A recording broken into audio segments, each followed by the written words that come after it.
in this photo when it was brand new. It was silver. So immediately that became the color the beacon was going to be, and silver it is. Notice the roof of the building. I've always known it to be this, what color green is that? Sort of a turquoise green. Oh, here. Very visible. Do you need this? Okay. The roof was sort of a turquoise, so it was always easy to see. It didn't fade into the surrounding area. So in a lot of respects, that turquoise was out of place. And at the same time, we saw this silver beacon. We see this dark brown roof. And at the same time, we were having this beacon repainted down in the shop. We had another guy up on the summit repainting the roof. And so he had about the same amount of notice. He was putting the primer coats on when we found out we had to switch colors that he was going to put on after the primer. The state historian with state parks is the one who found this photo. So finally, October 22nd, so we took the beacon down in June of 2013. Obviously, we wanted to have the project done and wrapped up before December 7th of 2013, and we did that. October 22nd, at dawn, we drove back up the hill. The crane came back up the hill. Who was the truck driver that day, John? I wouldn't have a clue who drove the truck. I drove the truck. There's Chuck, obviously, with Bert Bogardus, the retired ranger who took care of the beacon for about 2 decades. First while he was a ranger, and then after his retirement, he continued to maintain the beacon. A gem of a man, helped us with the restoration and so forth. And back up we go. The fellow in the hard hat there on the observation deck is Rex Bothell, the fellow that we talked about that had the forklift and so on.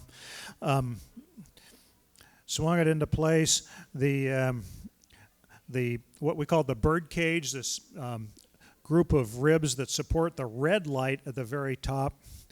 And so you can see it being placed there. Anybody want Bobby Wilkes's job as a rigger? He worked for Shell contractor with a Maxim crane. So these guys worked hand in hand. It was hard to tell who worked for whom at that point. I can tell you they were just smitten with this project. They just thought the whole thing was super. Bobby is still working, as far as I know, still working as a rigger. So finally, we fudged a little bit. Since the beacon runs on 110, we placed the beacon, but we had pre-wired it with an extension cord. So we set the beacon down, put a couple of nuts on it just so it would make us feel good, and plugged it in. And so this is the same day we set it down. We were able to light the beacon just to show people that it was going to work.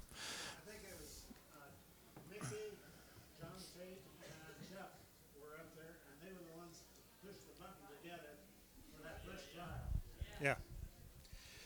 So,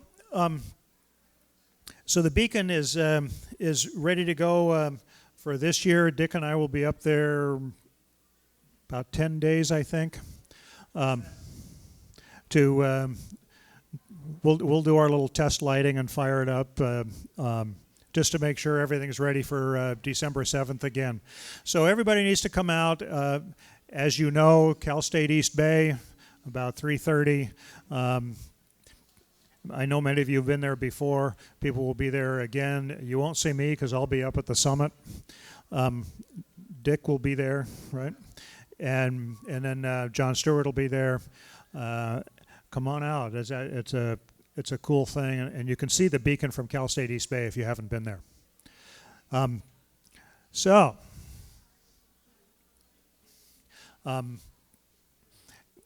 Save Mount Diablo will continue in the foreseeable future sponsoring this. You need not worry about us giving it up, and if we do give it up, which I do not foresee whatsoever, we would certainly pass it on to somebody else who would continue this tradition.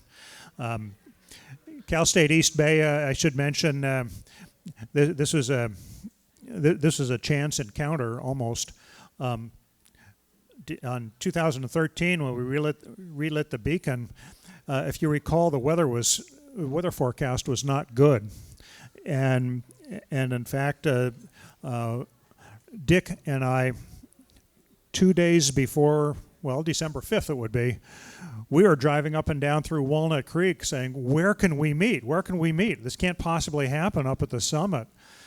And we went to a couple of golf courses. We went to John Muir Hospital thinking, gee, maybe we could meet in the parking lot, the parking garage where you can see the beacon, because of course we wanted a site where you could see the beacon, for gosh sakes. And we went to CSUEB on Ignacio Valley Road and walked in there and said, wow, you can see the beacon. Maybe this will work. And we went and talked to a woman there. Yeah, what are you doing here? Two old men look like a real threat to this place. So, but we went and we got the first reaction. What, you want to do this in 2 days? No, it can't possibly. And Dick and I walked around saying, what are we going to do here? We got to find a spot. And we walked back in, and she said, I made a few phone calls. You're all set for day after tomorrow. And Cal State East Bay has continued their relationship with Save Mount Diablo. We are working on all sorts of conservation collaboration projects with them at this point. Thanks to the beacon, CSUEB has become a significant partner for us in so many different ways. We might even be starting some very local type environmental education that is focusing on Mount Diablo. And it all started because of the beacon. So this little project about putting a coat of paint on a light bulb has grown into something way more than any of us ever imagined. So got a John, you had one question that you asked earlier about the replacement of the beacon or the main bearing on the beacon.